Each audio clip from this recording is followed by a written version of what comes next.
Hi, I'm Adrian Salisbury from SLR Coaching, and I just wanted very quickly to say that the video you're about to watch is part of my Beginner's Guide to Photography course.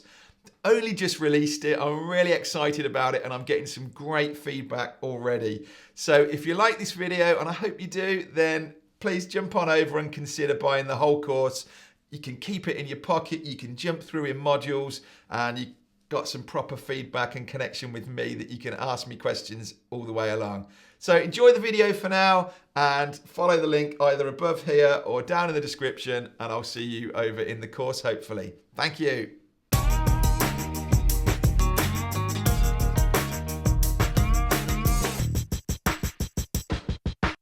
So ISO, what does that mean? Some of you might understand this or seen it. Some of you might be thinking, whatever's he on?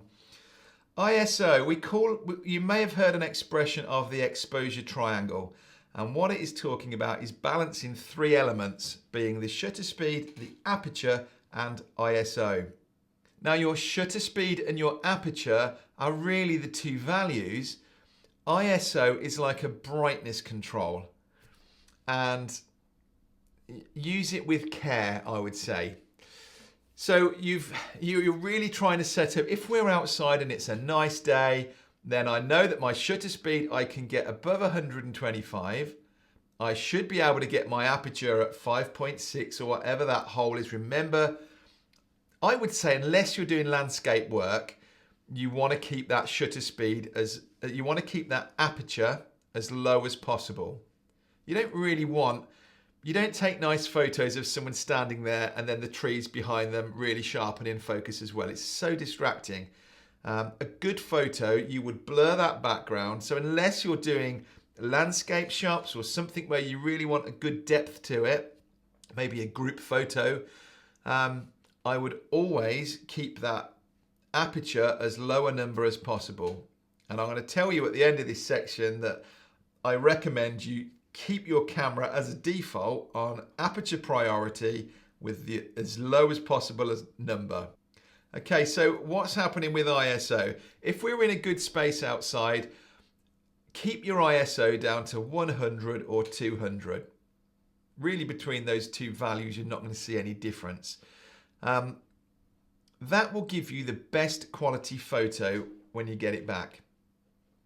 Now, the only time you're going to increase that ISO is if the limits of your shutter speed and your aperture, you're struggling to be able to get the image light enough, like I just did in the office here. So if I pull this back up, now we are pushing it because it isn't really well lit in here, and for me to get 125th, I think I might struggle. So 125th, 5.6. I can't get my hole any bigger. I don't really want to go any slow with my speed. ISO, I'm taking it off 100 and I'm going to push this up now to, I think in here I might need to go still quite a bit higher. But when I've put that on 800th, sorry, it's not a fraction at all. If I put that on ISO 800, look what's happened. My needle has come from below 3 and has come up to 1. Now that would be potentially an acceptable shot. Of course, it's not going to focus because it's right in front of me there. But at that setting, it's okay. I'm one stop under, and actually again, we'll see as we get into tips and that a bit on this, keeping it slightly darker than what the camera says isn't a bad idea. Now, if I keep going with that ISO, I can push that number up. I can get up to a maximum of 6400 on here. And when I touch that, I've now gone 2 stops over on the light. So it's now telling me it's going to be too bright. So that's the power you have in this ISO. So we thought we were stuck. We've locked down our aperture and our shutter speed.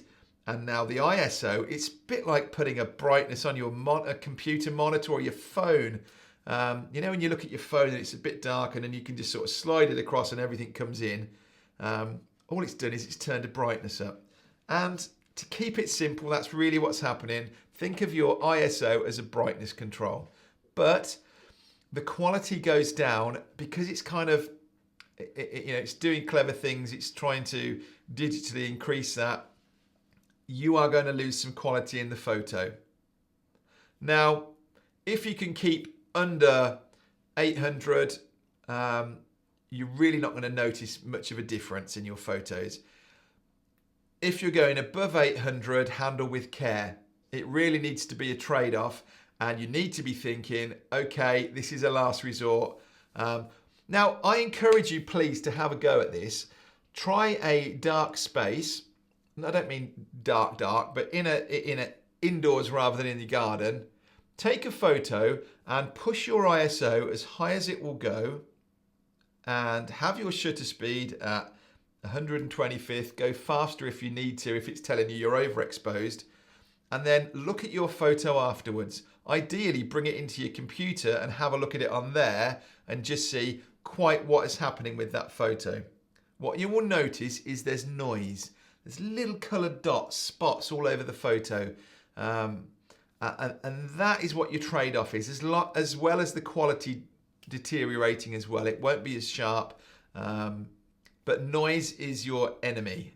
Now, it's worse when you've got dark stuff around you. In this photo here, my t-shirt and especially this camera, if I really push the ISO up, you wouldn't particularly notice it on my face or on this, I'm pointing the wrong way, or on this monitor that's really bright, but the dark bits, you'll really start to see the speckles in.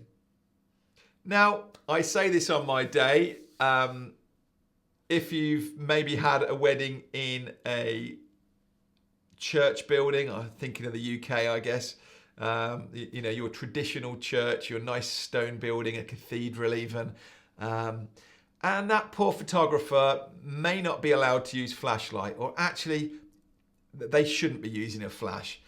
In a ceremony like your wedding, the last thing you want is a flash popping away and distracting. So your photographer is going to be having this kind of process going on in their head. They'll either think, okay, so I can't get this hole any wider than my aperture. A lot of photographers use prime lenses, and one reason for this is it gives them a good wide aperture. But if they're at that and they're going, man, you know, maybe it's a dull day outside and it's really not a lot of light coming in, they've got their aperture as wide as they can, which is, remember, a low number, F number. Their shutter speed, they're thinking, okay, if I go much slower than 125 or 1.5 times whatever that zoom is, if I go much lower than that, I risk getting a blurry photo, and nobody is going to want to pay for a blurry photo of a bride and groom. So the only place as a photographer you can go is to increase your ISO. And if you've ever looked and you've got black and white photos come back from the photographer of your indoor wedding photos, chances are they've pushed their ISO, they've struggled with noise, and so they've turned it into black and white, because you don't notice those colour spots in black and white. It becomes grain, and actually at the moment grain is a nice artistic effect to put on the top of your photo.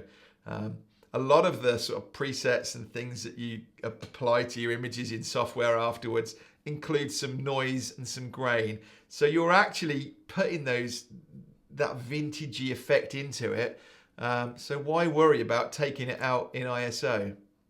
So long way round of saying ISO is there as very much secondary to aperture and shutter speed. It is part of this exposure triangle, that's correct, but see it very much as a brightness control if you can't do better with the other two. And please, as a tip, make sure that when you've finished, or when you come to your camera at the start of any kind of shoot, whatever it be, just check your ISO is back to a low number first. Always start off with it as low as you can. Although as low as you can, 200 I think is plenty safe enough. But don't start taking your photos and totally forget that you'd left it up at 1600. Now you'll find a lot of amateur photographers will leave their ISO on auto, and maybe it's not a bad thing to have a look at that. You know, it will then set it as low as it can do. What I don't like is if you're in an aperture priority mode or a shutter speed priority mode, which is in the next video, here I go again, your camera is working out whether it is going to compensate with shutter speed or aperture or ISO. It is back into you're in the hands of your camera. So I don't like that. I would much rather be in manual. I would much rather set my own ISO value, but I won't fall out with you. If you want, certainly initially set that ISO to auto. But yeah, as I say, I prefer you have a go at letting it sit at, say, 200, push it up to 400, push it up to 600. And yeah, what you don't want to do, and again, this came out in a comment, someone said they'd realised they'd left ISO on auto and their photos were coming out with ISO 1600, whereas I'd got them to lock it down and had said, don't go higher than 800, and it was a noticeable difference. Someone else had commented on his feed with his photos and said, these are definitely sharper than they normally are. So there you go. It can be done. You can put it on auto. Other training things may well tell you to do that. I'm trying to help you here, and I'm suggesting keep an eye on that ISO. It isn't hard. It's like driving a car and having an automatic gear or doing it manually, isn't it? You soon get used to it. You don't even think about it. It's instinctively now with me taking photos, aperture, shutter speed, ISO. The tip really is get out every day and have a go. Take a photo in a different situation every day. Take one outdoors, take one indoors, take one at midday, take one at night time. Start fiddling with it and in your head going, right, okay, so what one should I be changing at this point? It'll be great. That kind of moment when you go, I'm getting this, only comes from practicing. All right?